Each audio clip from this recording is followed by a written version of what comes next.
Oh, all right. One more game. One more game.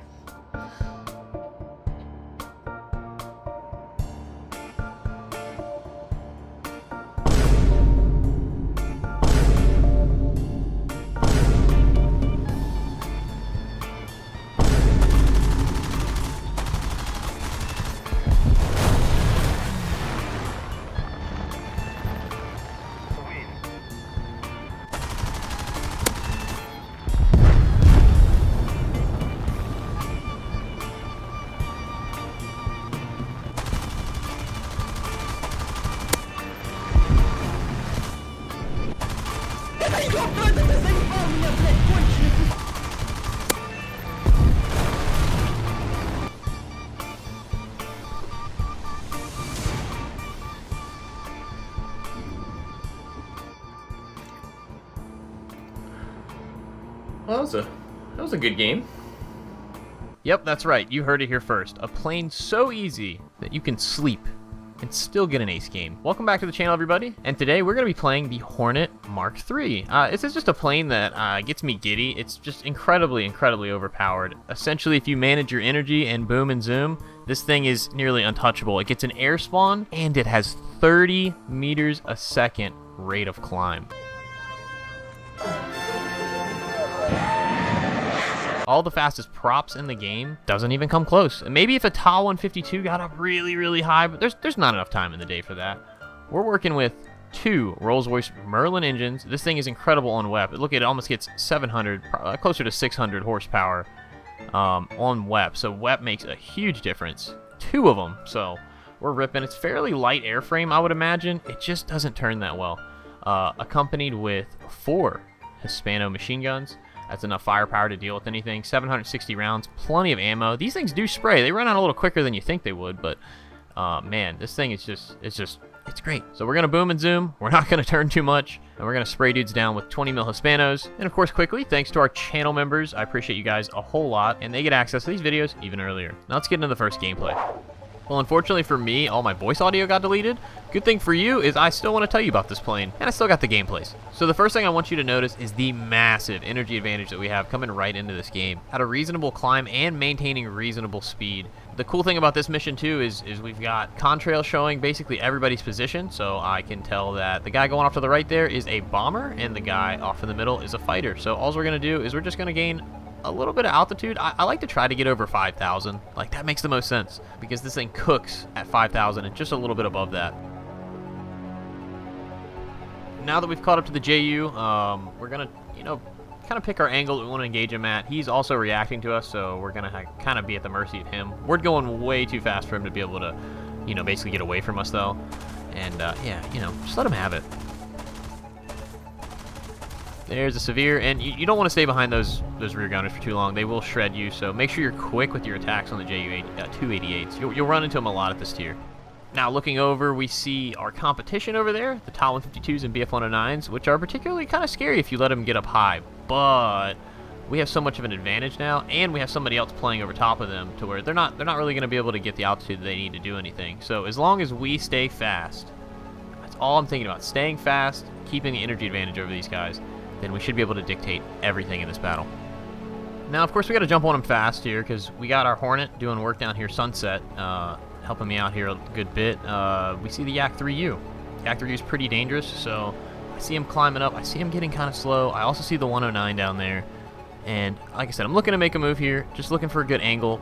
Main thing is I'm trying not to get in front of anybody's guns. But yeah, we have an immense energy advantage. Diving in from 6,000 meters, already at 600 kilometers an hour.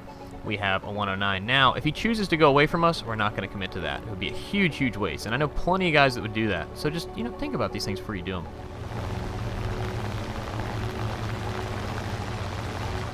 Now, he tried to trap us there, and we're not going to take that bait. That's just going to be too easy. We don't want to get in front of his guns. He showed that he's willing to go vertical, and we do know that we are at a higher energy state than him. So what are we going to do? We're going to go up.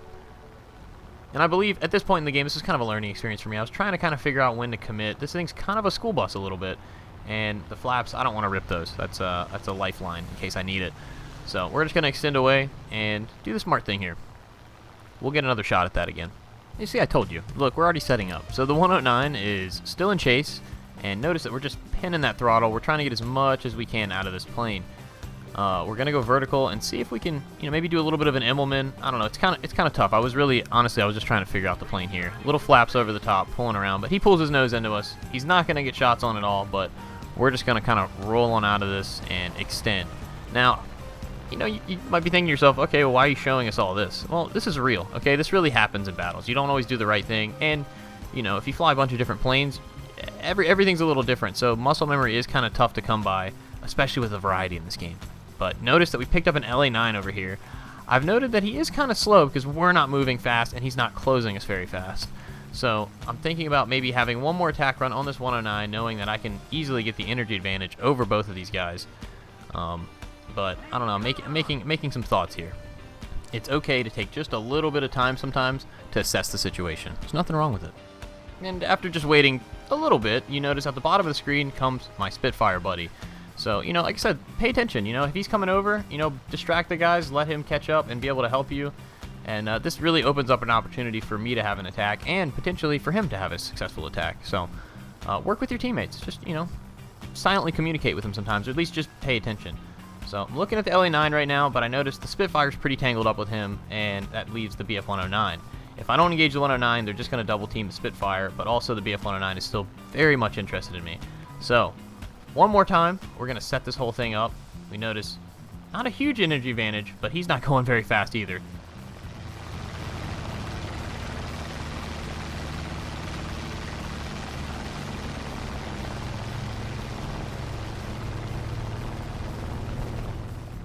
Getting the nose over pretty good there, feeling a little bit of success. A little bit of a weird stall, but we got it back together with our nose still pointed at him. A little bit of distance, but Hispanos work. They'll cut through anything. Giving us some shots, letting them know we're here.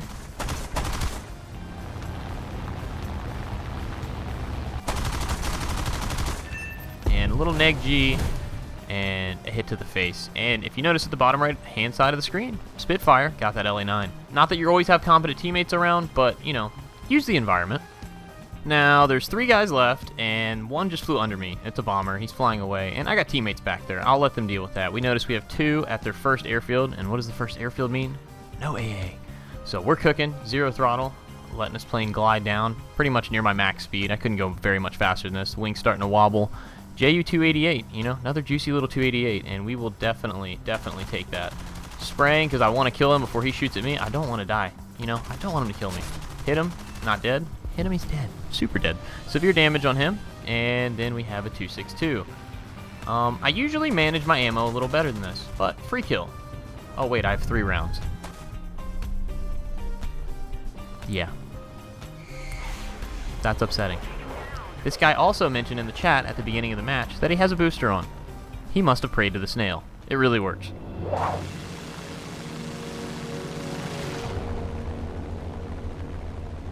And here we go with the round that I played entirely in my sleep. Now, of course, leading off with the massive energy advantage, we're just, we're really looking around to see if there's any fighters climbing towards the back. We're looking for our usual suspects, bombers, climbing fighters, anybody that might be dangerous to them, because we're going to prioritize them first. We don't want to get underneath of them. That's just a given. Now, after a little bit of time climbing, we have spotted our first victim. F2G off on the side here, all on his lonesome, and we're still the highest thing in the sky. He is maybe seeing us, but he reacted a little too late, and I think he underestimated what I was about to do to him. With my eyes closed, fully asleep, by the way. Well, remember how I said we were the highest thing in the sky? Well, we were for just a little bit, but when we dove down, came back around, and we're still looking for all the enemies, there happened to get a bearcat that climbed pretty high, but he never noticed us, so to our advantage, he starts diving. And we notice that most of their team is basically just down in front of us. So, we're just going to get to boom and zoom, it looks like. We're kind of, trying to set ourselves up for a good attack run and see what this guy does right here in front of us.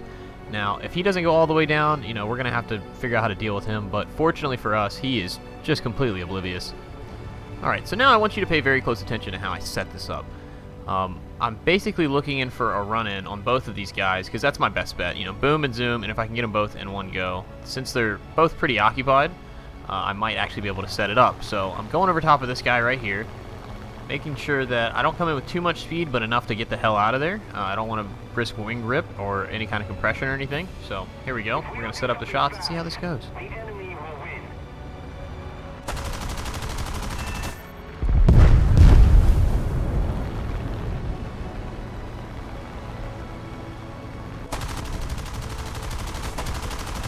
And shots hitting again. Holy cow. Yeah, that's why you gotta pay attention, man. You gotta always stay vigilant around you, notice where your enemies are, and then we're gonna reclimb to gain a little bit of energy back.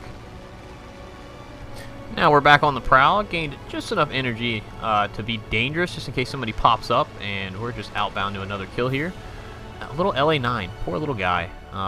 We're just gonna jump on top of him, make a pass, see what happens, and of course he's going slow, so he really doesn't have much option here. We'll take advantage of that. We love free kills. Alright, of course it's a late game. I'll give you one guess on where the enemies just might be. And there he is. Now, what you don't see right now is there's somebody off my right wing. A little low to the ground. I saw him flying in. It looked like he was trying to avoid me. So I'm thinking, hey, that guy's a little farther away, and that Corsair can't get very far in the time that it would take me to go after his buddy. Let me try to go for him. And you'll notice that it's a little AD, a little AD4. He's struggling. He must have got some engine damage or something, because he's dead. So, tactical decision, we're switching back to the Corsair that just took off, and he is in a terrible spot. Like, he's in a genuinely a bad spot. Slow Corsair that just took off. I mean, I think this guy even had bombs, so this guy might have some armament too. But yeah, we're just going to dive in, take advantage. And there he goes. Right before our teammates get him. The last guy left on the team. Easy ace. And these are quite common in the Hornet. I hope you guys enjoyed that. This is such a fun plane to play. Go abuse it while it's out. You know what I mean? It's a ton of fun. And just stay fast. I see so many Hornet pilots that get slow or dive down on the first person they see, or, you know, the typical things. But yeah, if you guys enjoyed this format, let me know. I typically don't do post-commentary kind of stuff, but, you know, this was fun. And yeah, so, you know what to do. Like, comment, subscribe. I'll see you guys on the next one. Fly safe.